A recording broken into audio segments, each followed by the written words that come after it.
I'm just going to start by responding to my colleague, who's somebody that I thank. I thank you for your service. If I can speak to you directly, I thank you for your service. Very proud to call you a brother in arms. But as I observe our units, we both served in diverse units in the military, but it was never by demand. And that is the argument that I'm bringing up here as we talk about service in the State Department or the military or anywhere else. There are no quotas over qualification. We didn't need an African American or an Asian or a white sniper or bomb tech or canine handler. It was just simply who raised their hand, volunteered, proved that they had what they needed to make it and be effective in that role, and pursued it and reached their goal. That's what it was all about. And to give the appearance at any time that it is anything other than that, that is un-American. And that is the problem I have with the appearance that this office is giving. I'll ask a couple of questions here. Is baldness, somebody that looks like me, does that make you a better diplomat, ma'am? I think I know the answer, but. Not that I know of. It doesn't. If somebody's 5'8" like me or 6'3" like somebody else, does it make them a better diplomat? No, I do not believe so. Likewise, does being white make somebody a better diplomat? No, I do not believe so. African American? No, I do not believe so. Asian or Islander? Any specific group? Native American? It doesn't. I would ask this. Can you tell me, am I white? I would allow you to tell me how you characterize yourself. That's exactly right. I would have to tell you not just how I characterize myself, but what I am. But I'm asking, do you know if I'm white? I do not know. Half black? I do not know. Asian, Islander? Do not know. Brown? Latino? I do not know. You can't know. You can't know without asking somebody to disclose what they are. And we can't ask what somebody is, and it shouldn't matter. It shouldn't matter that I'm half Mexican. It shouldn't matter whether I'm able-bodied or ambulatory or not ambulatory. That doesn't have anything to do with what my background is, that I served in these operations in the military, that I gained these skills, that I studied this in school, that I proved that I could pass whatever tests under stress and duress and be effective in the field under situations that foreign service officers might encounter, like the withdrawal of Afghanistan, the enemy at the gates, people being targeted, trying to deal with countless number of SIVs coming in. That has nothing to do with how somebody looks. It has to do with, did they volunteer to do this? Do they have the skills to do this? Did we test them to make sure they had the skills to do this? Do we hire hard and have the ability to manage a little bit easier? And that's the problem with what I see with what's taking place here. I'd ask you another question. Can you tell me what best looks like?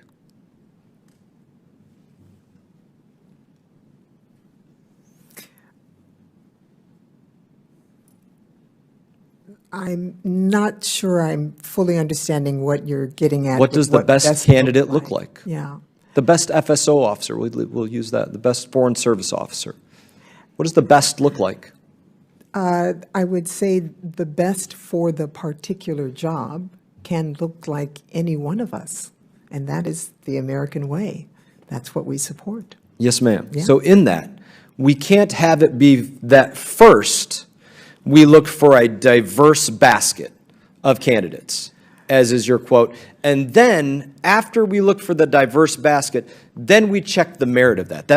The diversity can't be the number one. I want a diverse workforce. I'm glad that I served with a diverse force in the military, diverse colleagues as members of Congress, but that can't be the number one filter because it does create an inherent bias, an inherent quota system where people look at it and say, well, I wasn't this. I didn't have the right religion or color or what they were looking for.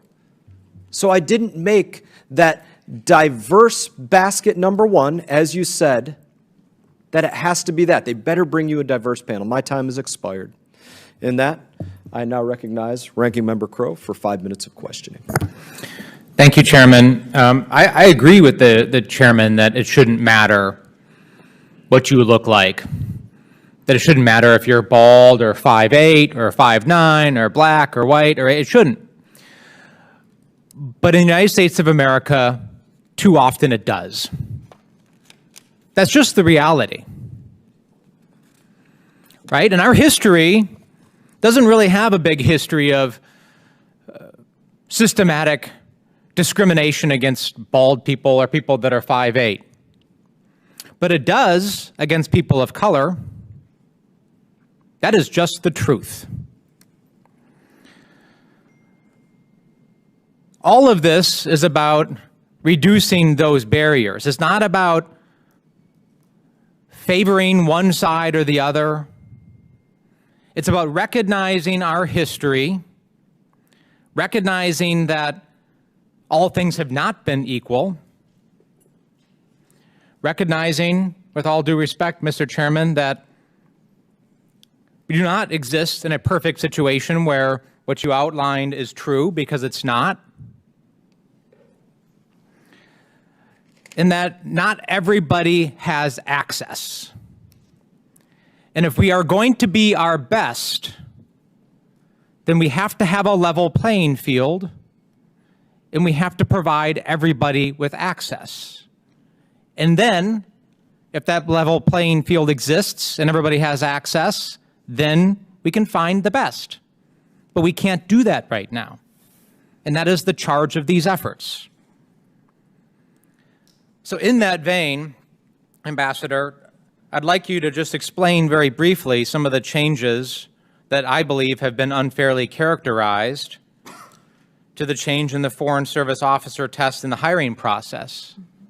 Because some people will say that it used to be the case that applicants just had to go through the Foreign Service Officer test, and then they would pass that gate, and then look at other criteria. But now we've actually broadened the aperture, is my understanding. We look at more factors, which actually increases the pool of applicants, which seems like a good thing to me. Is that accurate? And can you describe that for us, please? Absolutely. Thank you for the question. And if I may respond to the Chairman's comments as well, that is exactly what has happened. We have broadened the aperture to allow more Americans to have access to the ability to serve, which is really what we want. I think it's really important that we keep in mind that how one gets into the Foreign Service has changed multiple times over years. This is not the first change. Throughout all of these changes, we need to keep in mind the reality is that there are many people already in the Department of State before this latest change who never took the written exam, never took it, but are not questioned about it because people assume that they have. We have a number of fellowship programs, including Presidential Management Fellows, Boren Fellows, AAAS Fellows, mid-level program that allows people to come into the Foreign Service over time.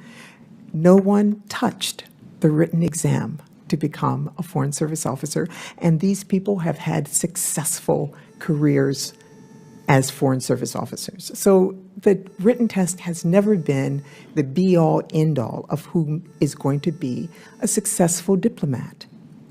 A former boss of mine contacted me last week, talked about his incoming class and how he had to take the Foreign Service written exam a few times before coming in, and his roommate passed it on the first try, but mustered out within 2 years of joining the Department of State. One of the barrier analyses we may need to do is who comes in which way and what their careers look like. Some of the barrier analyses that we're doing are going to follow career paths over time to see, are there barriers to success in the Foreign Service based on demographics? But how you come in may be something we should look at so that we can answer the question for those who have concerns that the change in the Foreign Service written test may lower our standards. But again, already many people have come in without taking that test. I've heard no questions about them. Thank you.